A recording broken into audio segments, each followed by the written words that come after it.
Molt bones i benvinguts a un nou vídeo d'aquest canal. Avui parlarem d'un esdeveniment molt important de la història de Catalunya. De fet, és tan important que el nostre himne nacional està precisament inspirat en aquest fet. Parlarem d'una revolta ciutadana enmig d'un període de tensió entre les institucions hispàniques i les catalanes i també enmig d'un grandíssim conflicte europeu. Una revolta en contra dels abusos i en defensa de les lleis pròpies del país. Un dia que passarà a la història com el Corpus de Sang. Avui parlem de la Guerra dels Segadors de 1640. Abans de començar, recordar el que diem sempre. Aquí fem divulgació, no som un canal acadèmic. Per tant, tot i que intentem donar-vos informació correcta, passem dels temes de manera relativament superficial, per tal de donar-vos un marc general i animar-vos a consultar fonts que hi aprofundeixen molt més que nosaltres. I després recordeu també que ens encanten els vostres comentaris. Per tant, sisplau, deixeu-nos-en molts i si no us voleu perdre els vídeos, és molt important que us subscriviu. Doncs vinga, no ens allarguem més. Som-hi!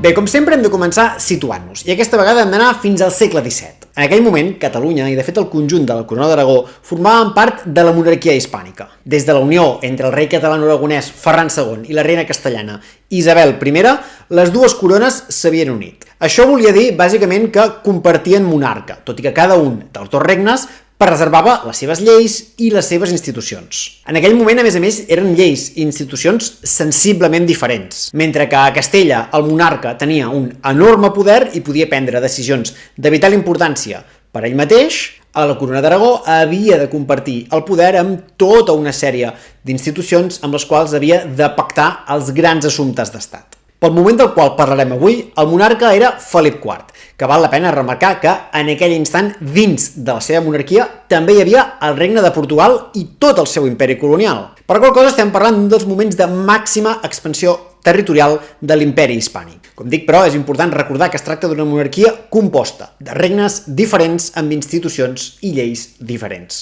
En el cas de Catalunya, les principals institucions pròpies eren les Corts i la Diputació del General, el que avui en dia coneixem com a Generalitat. Entre aquestes institucions i la monarquia hispànica ja feia temps que hi havia creixents tensions per diferents assumptes. Bàsicament, els reis estaven acostumats que des de Madrid feien i desfeien com els donava la gana al regne de Castella, i els hi costava moltíssim adaptar-se a les peculiaritats dels altres regnes que també governaven. Bàsicament intentaven passar per sobre de les institucions pròpies del país i prendre decisions per la seva banda. Això a aquestes institucions els hi molestava moltíssim i provocava una sèrie de tensions que eren constants, sistemàtiques i cada vegada més grans.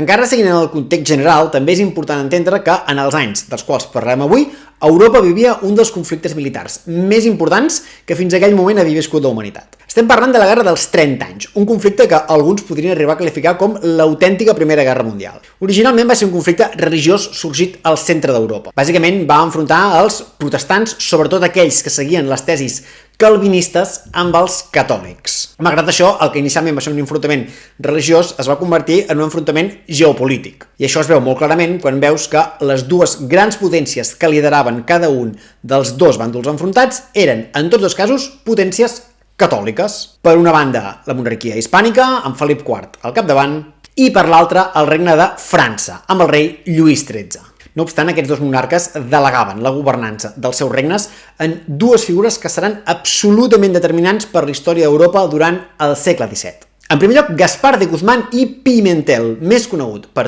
tots nosaltres com el comte duc d'Olivares. I en segon lloc, Armand Jean du Plessis, més conegut per tothom com el cardenal Richelieu. Aquests dos personatges eren els encarregats de teixir les estratègies polítiques i militars dels seus respectius països per tal de guanyar posicions de força. En el cas del comte duc d'Olivares, entenia que fer front a un gran conflicte europeu amb moltíssims fronts en diferents llocs d'Europa i, de fet, de tot el món, amb una monarquia composta, cada una de les quals tenia la seva pròpia normativa i, per tant, la seva pròpia capacitat d'imposar impostos o bé mobilitzar soldats, suposava una pèrdua de capacitat competitiva militar. Per qual cosa va començar a tramar un pla que havia d'acabar homogeneitzant els diferents regnes de la monarquia hispànica. La idea era acabar sometent-los tots a les lleis de Castella, que eren les que més capacitat i poder donaven al monarca i, per tant, al seu primer ministre.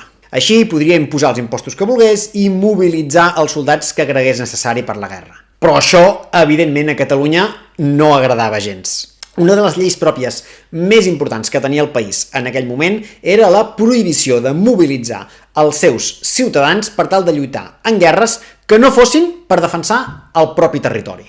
Olivares comença a tramar tota una estratègia que va encaminada a justificar la fi d'aquestes lleis i també de les institucions que les defensen. Per fer-ho, justament, intenta aprofitar el conflicte contra França. Com que Catalunya és un territori fronterer, es convertirà també en un dels grans camps de batalla d'aquest conflicte. En base a això, Olivares envia desenes de milers de soldats del rei a territori català amb la idea i amb l'excusa de que han de lluitar contra els francesos. El problema és que aquests soldats, un cop arriben al país, primer s'han d'acabar allotjant a cases de ciutadans particulars. I segon, la seva relació amb els seus anfitrions és realment deplorable. Els abusos dels soldats contra la població són sistemàtics. Es produeixen robatoris, saquejos i fins i tot violacions de noies. El malestar ciutadà és enorme i també les institucions catalanes protesten enèrgicament per aquesta situació. Tot això fa que la tensió entre les institucions catalanes i la monarquia hispànica sigui cada vegada més gran. En aquest context arriba al poder, a Catalunya, una altra de les figures importants d'aquesta història. El 1638, Pau Claris és escollit president de la Generalitat. De fet, serà el 94è president de la història d'aquesta institució. Val la pena remarcar que en aquell moment en cap cas estem parlant d'institucions democràtiques. I de fet, el sistema d'elecció dels càrrecs de la Generalitat era realment curiós. Era a través d'un sistema que es coneix com insaculació. És tan simple com sembla. S'agafen els noms dels candidats, es posen dins un sac i una mà innocent treu el nom de la persona que ha de passar a ocupar el càrrec a partir d'aquell moment. Els presidents de la Generalitat s'escollien per una legislatura de 3 anys i, per tant, el mandat de Claris havia d'anar des del 38 fins a l'any 41. Realment serien 3 anys trepidants per la història de Catalunya. Al llarg de l'any 39 la tensió va creixent cada vegada més, i l'any 40 arriba a extrems absolutament insostenibles. El got comença a vessar el mes d'abril. En aquell mes, un grup de soldats, molestos per la resistència d'un grup de ciutadans als seus abusos constants, acaben saquejant la vila de Riudarenes. En aquest cas, però, a més, cometen un acte sacríleg. Cremen l'església de la població. Estem parlant d'un moment en què l'església i la religió tenen un enorme arrelament social i, per tant, el fet que hagin profanat una església dona al malestar acumulat ja existent una pàtina de reivindicació sagrada. Al mes de maig, un grup de pagesos assalta Barcelona. Es dirigeixen cap a les masmorres reals i assalten l'edifici. Els pagesos alliberen a Francesc de Tamarit, el seu diputat militar, que ha estat tancat a la presó per les tropes del rei per una sèrie de desavinences en l'aplicació de la legislació vigent. És un fet rellevant que, evidentment, enerva moltíssim a les autoritats monàrquiques. Però, de moment, les coses quedaran així. Haurem d'esperar fins al mes de juny perquè la revolta esclati amb tota la seva força. A principis de juny, un nombrosíssim grup de seguidors es reuneixen a la vila de Sant Andreu de Palomar, que en aquell moment encara no formava part de Barcelona. Allà s'encomanen al senyor perquè els protegeixi i alcen els seus crits de guerra. Visca la terra, mori el mal govern. Treuen el Crist de la capella i l'envolten amb un vel negre. Es dirigeixen cap a Barcelona per començar el que ara sí, a totes llums, serà una revolució. Som el 7 de juny de 1640. És dia de Corpus i aquesta serà una jornada enormement sagnant. Tot començarà quan comencen a propagar-se els rumors que un dels segadors que ha entrat a Barcelona ha estat atacat per un dels soldats del rei i ha mort. Això comença a desencadenar un episodi de violència que s'estendrà per tota la ciutat de Barcelona. Per tot això, aquesta jornada serà coneguda com el Corpus de Sang. S'assaltaran propietats reials i s'atacaran funcionaris del rei. Però, sens dubte, la víctima més important de la jornada serà el virrei de Catalunya, ni més ni menys que el representant de Felip IV al nostre país, Dalmau de Queralt. Després d'aquella jornada, els esdeveniments no tenen aturador. Des de Madrid ni tan sols es creuen que això hagi pogut passar, però finalment acorden aixecar un gran exèrcit que avanci contra Catalunya. Olivares creu que la cosa no li va malament del tot. De fet, creu que encaixa bastant bé en el seu pla. Amb l'excusa de la rebel·lió, els soldats entraran a Catalunya i esclafaran els rebels. I seguidament suprimiran les lleis i institucions catalanes amb la legitimitat que els hi donarà el dret de conquesta. En cap cas Olivares creia que les institucions catalanes tinguessin la capacitat d'aixecar una força militar prou gran com per fer front al gran exèrcit hispànic. A Barcelona, les institucions catalanes ja no tenen alternativa. Han de donar suport als revoltats i intentar superar la situació de la millor manera possible. Aquell estiu, les institucions catalanes prenen una decisió sense precedents. Retiren el títol i la legitimitat sobre el territori de Catalunya al rei Felip IV. Des d'aquell moment, doncs, ja no podrà ostentar els títols de príncep de Catalunya i de comte de Barcelona. La Generalitat assumeix el gruix dels poders de governança del país. Es proclama, de facto, la primera república catalana. No obstant, la Generalitat detectarà de seguida els enormes problemes als quals s'haurà d'enfrontar. L'últim gran episodi revolucionari que havia viscut Catalunya era la Guerra Civil Catalana durant el segle XV. Però durant tots aquests anys s'havia produït una gran revolució militar. S'havia generalitzat l'ús de les armes de foc i de l'artilleria. Això bàsicament tenia com a principal conseqüència que armar un exèrcit era enormement més difícil des del punt de vista industrial i, sobretot, impressionantment més car. La Generalitat amb prou feines va poder aixecar un exèrcit d'uns 3.000 homes per garantir la seva defensa.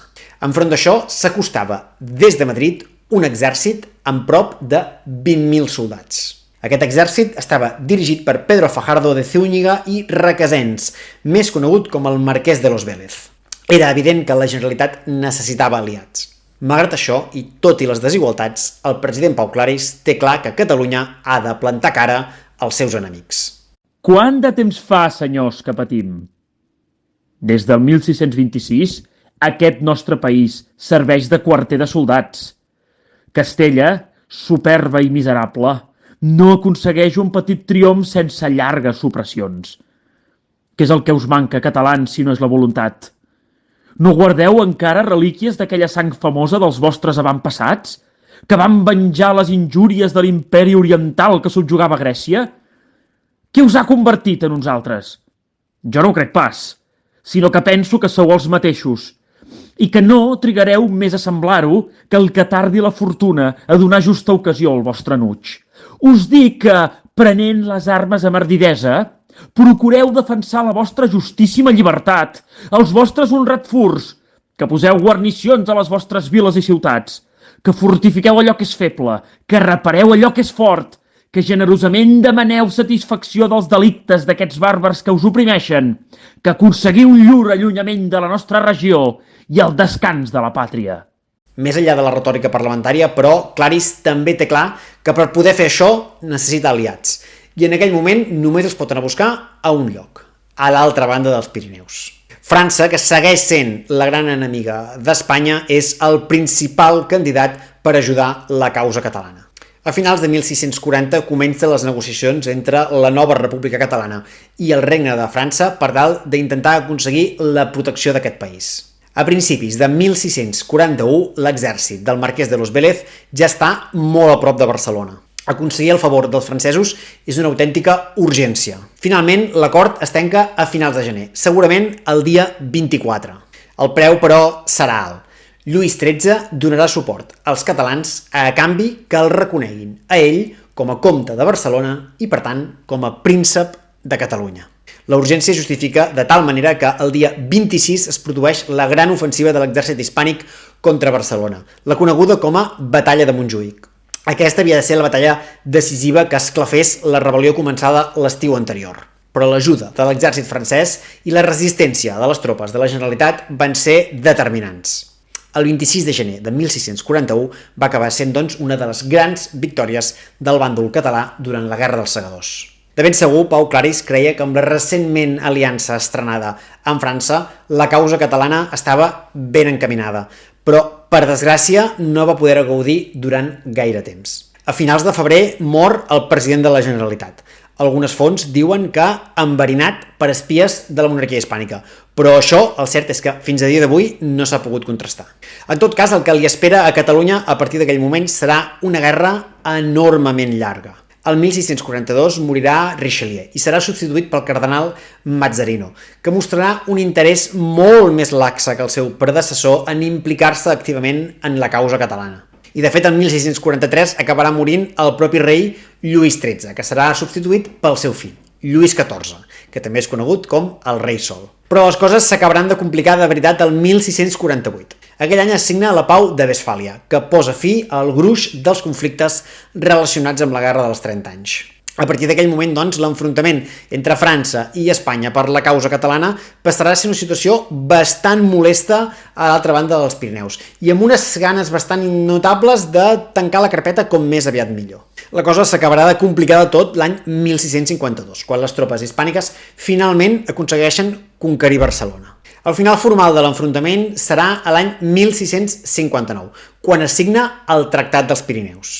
El tractat es signa a l'illa dels Faisans, sobre el riu Bidasoa, un territori molt curiós que encara avui en dia té una fórmula jurídica pràcticament única a tot el món de condomini entre Espanya i França. Això vol dir que és un territori en què els dos estats tenen la sobirania reconeguda i per tal d'organitzar-se el que fan és que durant 6 mesos a l'any és francesa i durant 6 mesos a l'any és espanyola. Doncs bé, aquest va ser l'escenari escollit a l'any 1659 per signar aquest tractat.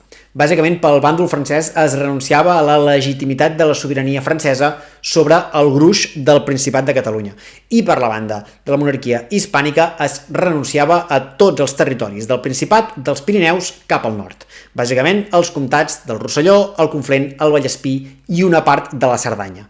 Vaja, el que avui en dia coneixem com a Catalunya Nord. Val la pena remarcar que aquest tractat tornava a contravenir les lleis pròpies del Principat, que prohibien renunciar a una part del territori nacional.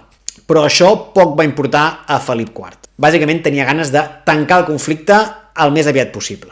De fet, val la pena de remarcar que Felip IV va ser pràcticament l'únic dels protagonistes de l'inici del conflicte el 1640 que va acabar veient al final. Ja hem comentat que Claris, Richelieu i Lluís XIII van morir pel camí, però també va ser el cas del comte duc d'Olivares, que va morir l'any 1645. Per Catalunya va ser un conflicte amb un final certament dolent, que va provocar l'amputació d'una cinquena part del país i la pèrdua de la que en aquell moment era la segona ciutat del país, Perpinyà. Però com a mínim va aconseguir avortar els plans del comte duc d'Olivares, perquè les institucions i lleis pròpies del país van quedar preservades, tot i que ni de lluny es van acabar les constants tensions amb la monarquia hispànica per voler ignorar-les. En la memòria col·lectiva, la Guerra dels Segadors ha estat un dels conflictes que ha acabat tenint un pes més gran en l'imaginari nacional, segurament conjuntament amb la Guerra de Successió de 1714.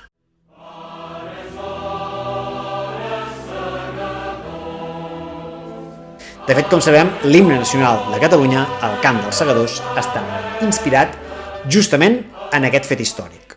A més, és habitual a molts pobles i ciutats trobar espais públics dedicats a Pau Claris, tot i que és cert que segurament caldria una tasca divulgativa molt més important per donar a conèixer aquest personatge i l'enorme transcendència que va tenir per la història del país. I per últim, crec que no podem deixar de recordar que episodis com aquests ens demostren que aquesta necessitat de preservar les nostres institucions pròpies és quelcom que ve de lluny i que es va repetint cíclicament. A alguns això els desanima perquè ho veuen com una mena de condemna eterna. A mi, però, m'agrada pensar que al final diu molt a favor nostre. Pocs pobles han resistit tant de temps en tot en contra com ho hem fet nosaltres. Persistència i ganes de seguir, creieu-me que no ens falten. I bé, fins aquí el capítol d'avui. Esperem que t'hagi agradat. I si ha estat així i vols afegir alguna cosa més, sisplau, no deixis de deixar-nos-ho als teus comentaris. I recorda també que als comentaris ens pots deixar propostes per futurs temes a tractar en altres vídeos. Esperem, doncs, que t'hagi agradat, que et subscriguis per no perdre't futurs vídeos i ens veiem molt aviat. Fins la propera!